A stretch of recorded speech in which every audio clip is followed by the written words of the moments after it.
शिक्षक हूं, इसलिए शायद सबसे आनंद के पल तब मिलते हैं जब छात्रों के साथ रूबरू होने का मौका मिलता है। तो आज आपकी बदौलत ये मौका मुझे मिला, इसके लिए धन्यवाद। अभी सर ने बताया कि आप क्या कर सकते हैं, मैं ये नहीं बताऊंगा। मैं बात इस पर करना चाहता हूं कि करना क्यों है। कुछ इस पंक्ति से शुरुआत करना चाहता हूं कि मानव बुद्धि है प्रखर, मानव बुद्धि है प्रखर, पाने को सर्वोच्च शिखर, तू ही अपना भाग्य विधाता, करता जा तू श्रेष्ठ कर्म। मानव तो कर प्रयत्न कर, तुझमें है लगन, है दृढ़ आत्मविश्वास, तो मिलेंगी तुझको मंजिलें, सफलता का ऊंचा आकाश।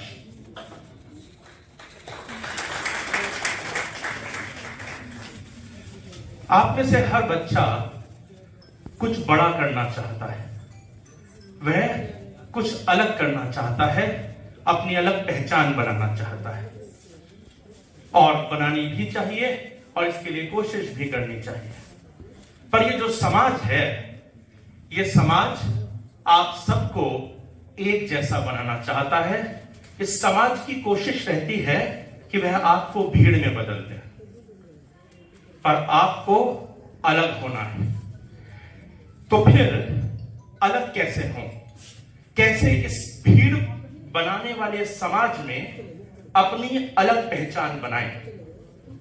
आप में से कुछ लोग कुछ काम कर रहे होंगे, कुछ लोग ज्ञान अर्जित कर रहे हैं, कुछ लोग पढ़ाई कर रहे हैं, इस सपने के साथ कि जब इस पढ़ाई को पूरी करके बाहर निकलूंगा तो ये समाज मुझे क्या देगा।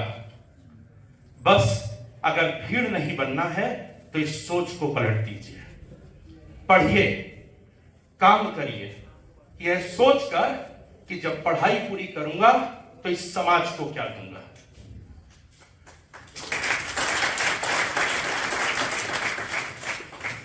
जिन लोगों ने समाज को देने की सोची, उन्हें कभी समाज से पाने की चिंता नहीं रही। और मेरा वादा है कि जब समाज को देने की कोशिश करेंगे तो बदले में समाज उससे कई गुना ज्यादा देगा। तो इसलिए जरा याद करें, गांधी, नेहरू, टैगोर, सुभाष, पटेल, आइंस्टाइन, न्यूटन, पैगंबर, नानक, इन सब को हम आज तक याद रखते हैं क्योंकि इन्होंने अपनी अलग पहचान बनाई है। पर इनकी अलग पहचान कैसे बनी? क्योंकि इन्होंने अपने जीवन भर यह चिंता की कि जब मैं इस दुनिया से जाऊंगा तो इस समाज को क्या देकर जाऊंगा, ना कि यह सोचा कि इस समाज मुझे क्या देगा। और इसीलिए जब उन्होंने अपना जीवन का शांत हुआ तो किसी ना किसी क्षेत्र में भी हमें कुछ ना कुछ ऐसा देकर चले गए जो हमारे लिए आज तक काम आ रहा है। इन्होंने हमें हमारी कई समस्याओं के समाधान दिए। तो बस अगर अपनी अलग पहचान बनाना चाहते हैं तो फिर अपने से सवाल करिए, और ये सवाल केवल छात्र ना करें, ये सवाल हर कोई करे कि मैं ऐसा क्या कर रहा हूं कि आने वाली पीढ़ी मुझे याद रखेगी। जब भी करें तो यह सोचते हुए चले कि आने वाली पीढ़ी हमें किस रूप में याद रखेगी, मैं समाज में ऐसा कौन सा योगदान देने जा रहा हूं। समाज की समस्याओं का समाधान बनने का प्रयास करें, समाज के लिए समस्या बनने का प्रयास न करें।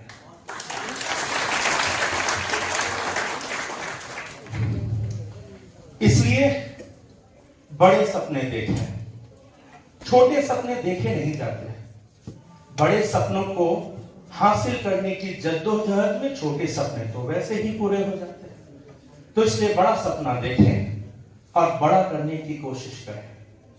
लेकिन जब आप इस बड़ा करने की कोशिश में आगे बढ़ेंगे तो आपको बहुत से ऐसे लोग मिलेंगे जो आपको बताएंगे कि आप नहीं कर सकते, आपके बस की नहीं है, आपने बहुत बड़ा लक्ष्य चुन लिया।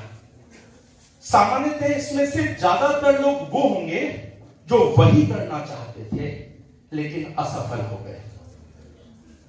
तो क्या करें? उस सपने को खुद से दूर कर दें? नहीं, उनकी असफलताओं के कारणों को जाने और उन कारणों को दूर करें, ना कि अपने सपने को खुद से दूर करें। इसलिए अपने सपने को रोज देखें, उसको जिए, रोज अपने से सवाल करें कि उस सपने को पूरा करने के लिए आज मैंने क्या किया है।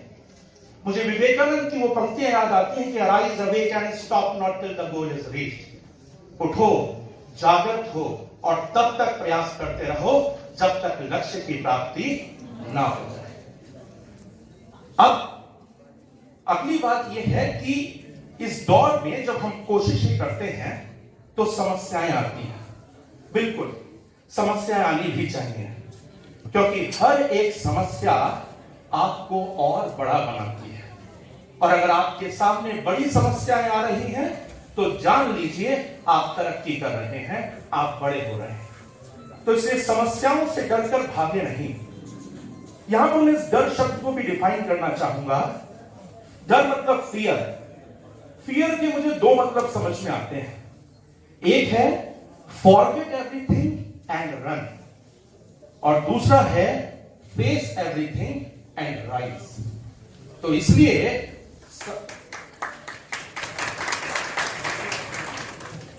उस दूसरे मतलब को अपनी जिंदगी से जोड़ लें और समस्याओं का सामना करें।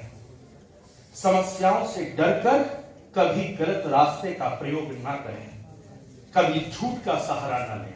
झूठ का सहारा लेना समस्याओं से भागना ही है। जब भी कभी समस्या सामने आए, हर छात्र के जीवन में आती है, तो अपने पीछे के जहां तक आप याद कर सकते हैं वहां तक चले जाओ। ये हर व्यक्ति पर लागू होता है। जिसकी जितनी आयु है उतनी आयु पीछे चले जाएं। भविष्य नहीं देख सकते इसलिए समस्या से डर रहे हैं, पर अपना पास तो देख सकते हैं। क्या इससे पहले जीवन में कभी समस्या नहीं आई थी? और क्या उस समस्या को पार करके आप आज नहीं बैठे? तो फिर ये समस्या भी पार हो जाएगी।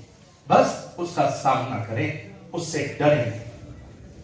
वहीं पर एक बात और कहना चाहता हूं कि समाज में सभी समस्याओं का हल है। हां, वो हल किसी एक आदमी के पास नहीं है।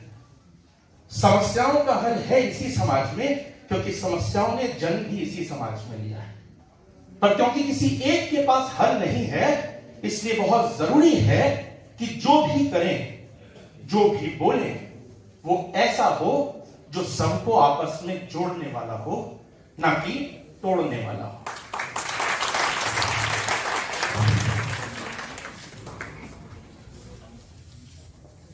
क्योंकि आप सबसे दुश्मनी कर मुझे क्या हासिल होगा?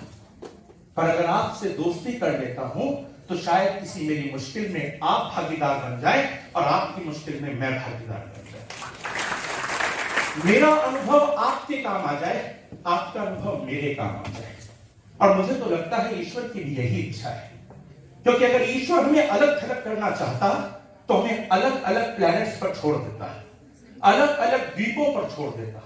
पर हम सबको समाज में एक साथ रखकर शायद ईश्वर ने भी यही इच्छा जताई है कि वो आपको एक चाहता है, वो आपको एक दूसरे के साथ सहयोग करते हुए चाहता है।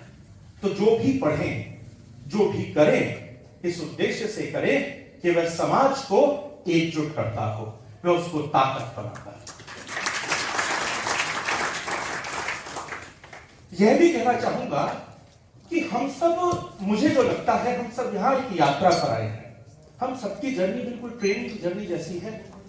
ट्रेन में जब हम लोग बैठते हैं, चढ़ते हैं, तो हम डब्बे में किसी को नहीं जानते और ट्रेन चल पड़ती है। धीरे धीरे जान पहचान शुरू होती है, बातचीत शुरू होती है, हंसी ठाट्टे शुरू होते हैं, भोजन का एक्सचेंज शुरू होता है, एक दूसरे के साथ विचारों का आदान प्रदान होता है, और धीरे धीरे लोग अपने स्टेशन पर उतरते चले जाते हैं।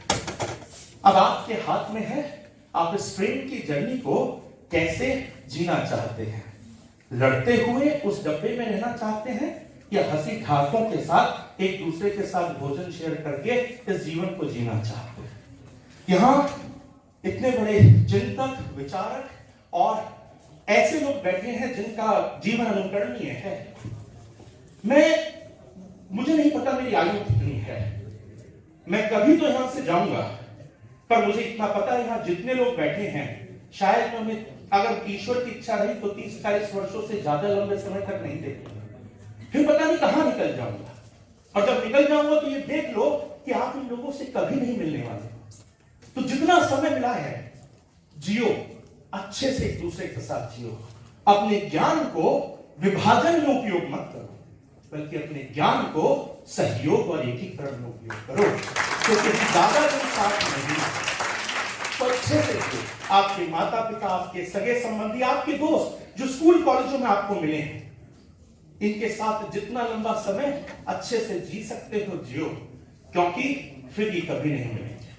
याद करिए, अपने पिता को देखिए, अपने भाई को देखिए, अपनी बहन को देखिए, जिनसे भी विवाद होते हुए देखिए, कुछ दिन बाद हम साथ नहीं रहेंगे, इस दुनिया को छोड़कर जाएंगे। तो जितना अच्छे से रह ले उतना अच्छा है। बस इन्हीं शब्द के साथ मैं खिदमा वेलफेयर सोसाइटी के लिए बस एक कुछ लाइन कहना चाहता हूं, जो उनसे मिलने के बाद मैं बहुत प्रभावित भी हुआ और मुझे लगा कि मुझे इनसे जुड़ना चाहिए। तो मुझे जो उनका उद्देश्य दिखा वो ये कि आओ एक दीप मोहब्बत का जलाया जाए और नफरत के अंधेरों को मिटाया जाए। जिस गुलिस्तान को दिया खूने जिगर बापू ने, उस गुलिस्तान को खिजाओं से बचाया जाए। एक ही नाम है, अल्लाह कहो या ईश्वर, इस तराने को हर मोड़ पर गाया जाए। ये भी एक सच्ची इबादत, चलो ये कर ले, किसी मजलूम को सीने से लगाया जाए। आओ एक दीप मोहब्बत का